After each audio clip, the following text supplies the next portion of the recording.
Hi all, Rob here from way out west. I got to say, the move to the Yarraville Club has been a huge success.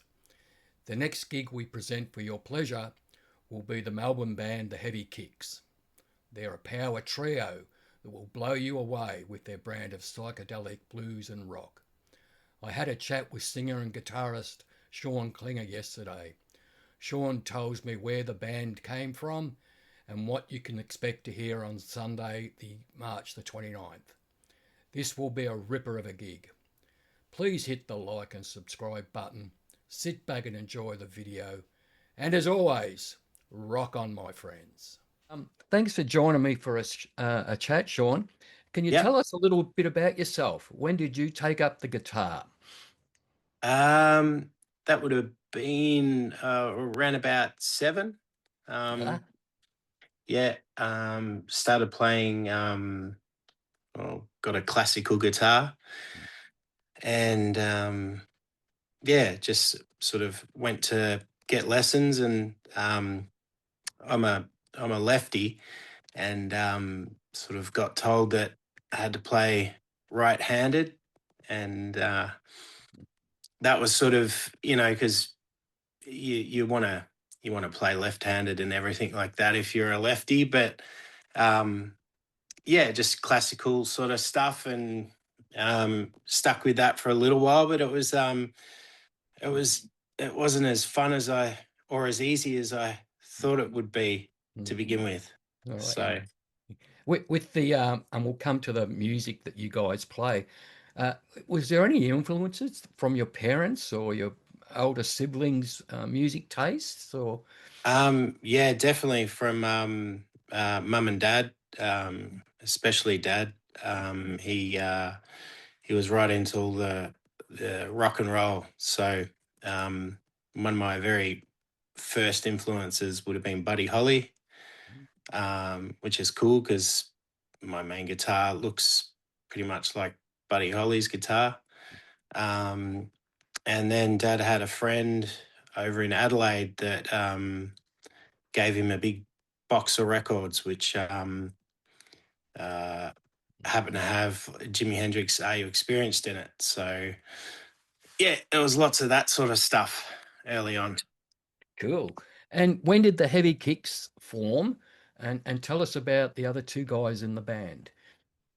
Yeah, that would have been, we formed, well, we sort of, we got together because of a band that we started during COVID, riding northbound. And that was sort of done. Chris contacted me because he was writing a song with John McNamara, and sort of at a point where they had come up with something and weren't happy with it. And um, he was introduced to me by a mate who I play in the holding cell with, Tom. Um, and he thought, oh, I'll give Shaun a buzz. And yeah, we met that way. And then they needed a drummer, so I said, "Oh, I might get someone that I play with," and that was Mark. And yeah, it was probably about uh, 2 or 3 years later when we weren't really doing much with riding northbound, because there's a bit of a distance between us and where John is up in Clunes. And we thought, well, might as well, keep ourselves occupied playing some music. So that's where the trio started. Cool. And that's Chris Rourke and Mark Di Giorgio, is that right? Yeah, that's it. Cool. Yeah, So the Heavy Kicks fit seamlessly into the definition of a power trio. Are there some of those power trio bands from the past that have influenced you guys? definitely. Yeah. Um, Obviously, yeah, big fan of Hendrix. Um, but it's a lot of that stuff from, the late 60s, early 70s. They quite a few of them were four-piece bands, but the singer was, he was just the singer. So being, you know, a guitar player, I like to listen to the um, the music, and sometimes vocals are the they well, especially when I was younger, tracks that had vocals on it were quite annoying. But yeah, so a lot of those bands are sort of power trios in a sense when they get into their big, you know, improv areas of the song. So yeah, just a lot of the stuff from the late '60s, early '70s is what really influences the way I do things. But you know, Mark and Chris come from a slightly different direction with their playing. Yeah, and what is what makes you say that? What? Well, I suppose we all grew up with a lot of the stuff that was going around, you know, in the '90s or the late '80s, '90s, and all of that was you know, your alternative and some of the harder rock or metal stuff. Um, and I think I know, especially with Mark, you know, he hadn't really had much experience doing the, you know, the more sort of bluesy sort of um, styled music. Chris was, you know, Chris sort of got into the blues scene and and hit it pretty hard. So he sort of has more of an understanding of that. But I guess they still come from a direction that's a little more rock infused, which sort of suits us great because you know with the stuff I grew up with and what I ended up getting into, you know, around about when I was about 13, which is all the mid, you know, '70s sort of fusion stuff. It sort of it works well as a trio. Mm. Yeah, sure. That Chris and Mark are a one kick-ass rhythm section, mate. That's for sure.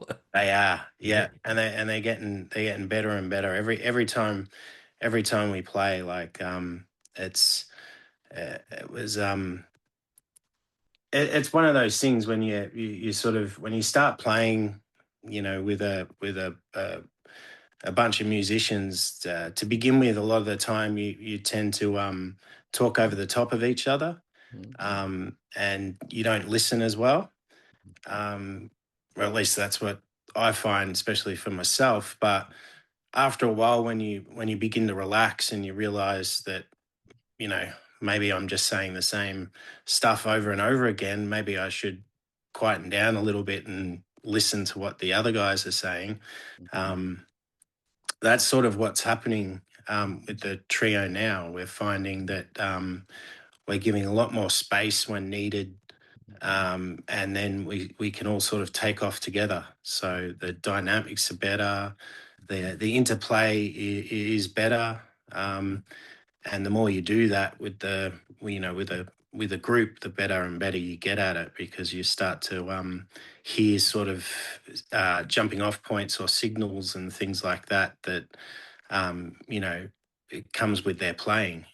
So and I think those two guys, the way they're working together now is it's exciting. So it makes it really easy. Yeah. It's good. When you mentioned fusion, I didn't have any questions about fusion, but one of my favorite, well, I guess say fusion is John McLaughlin, and Yeah. another band is Weather Report. Now, I believe you guys do a Weather Report song. Am I correct?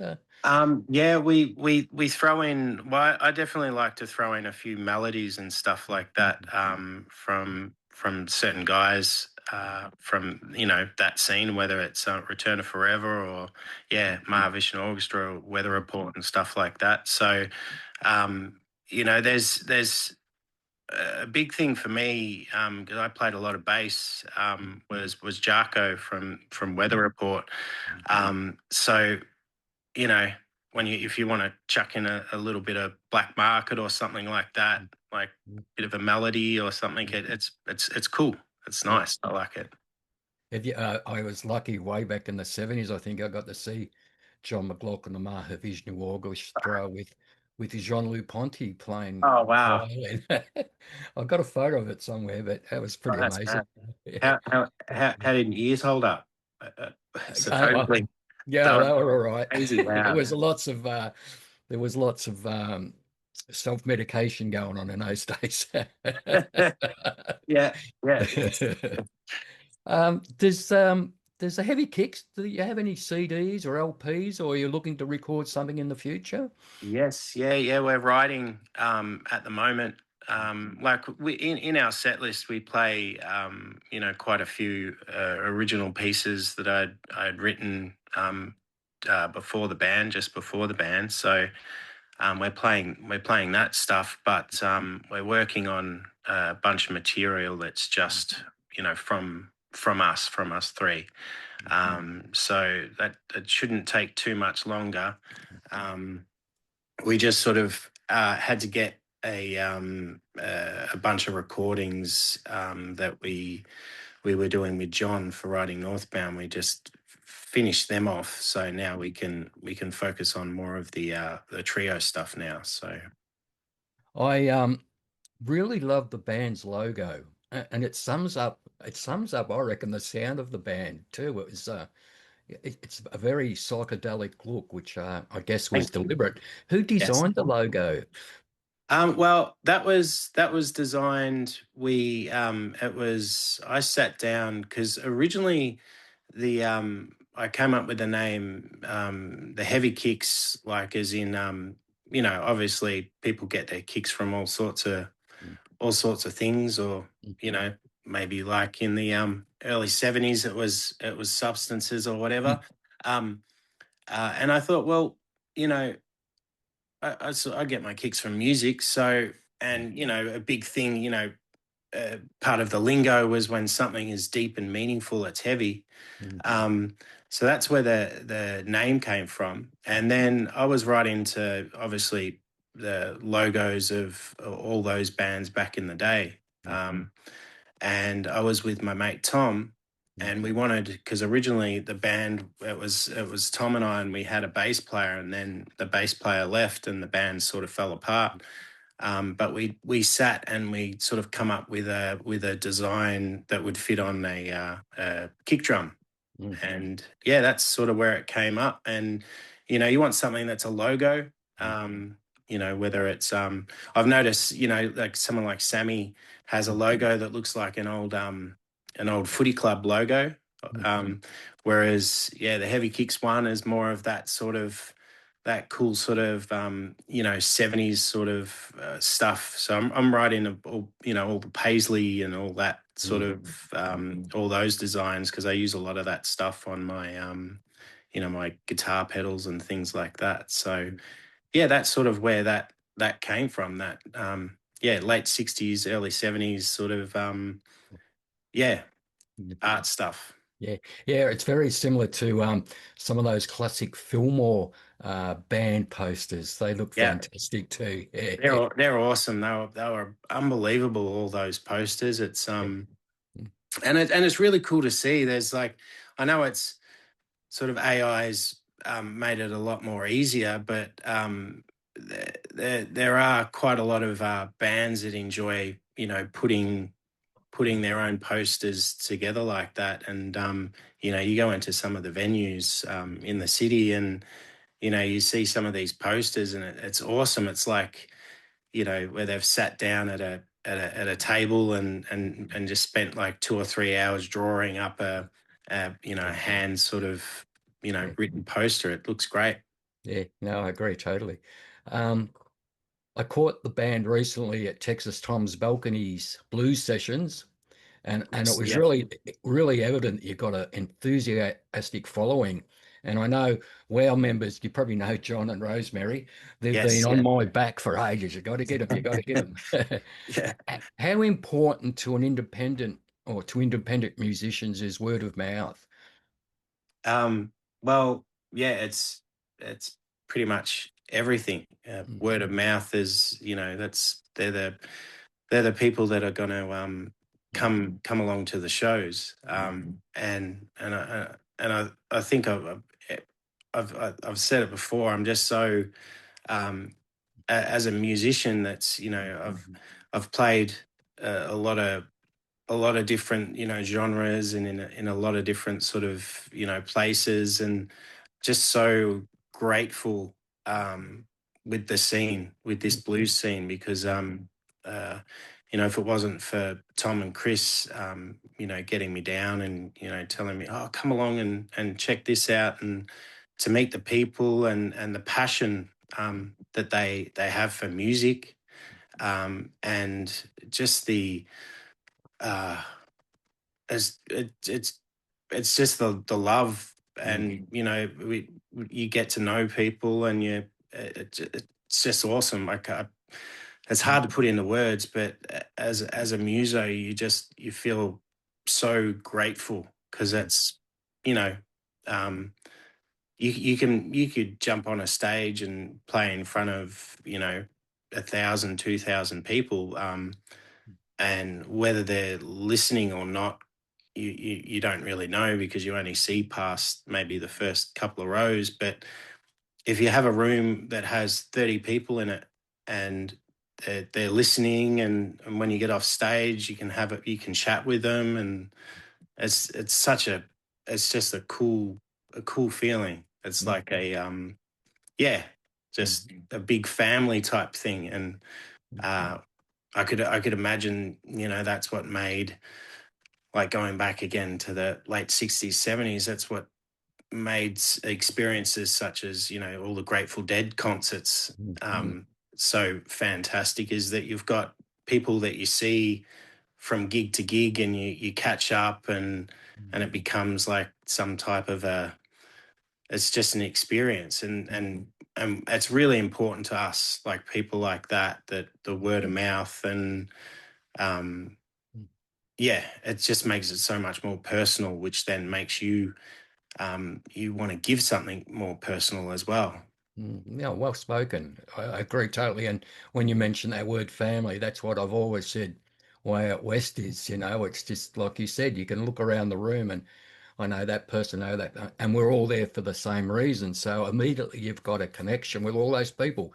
Doesn't Yeah. matter what their religion is or their politics is. It's that connection straight away, which is the music side of it, which is Yeah. fantastic. Yeah, that was really well said, mate. I really appreciate that.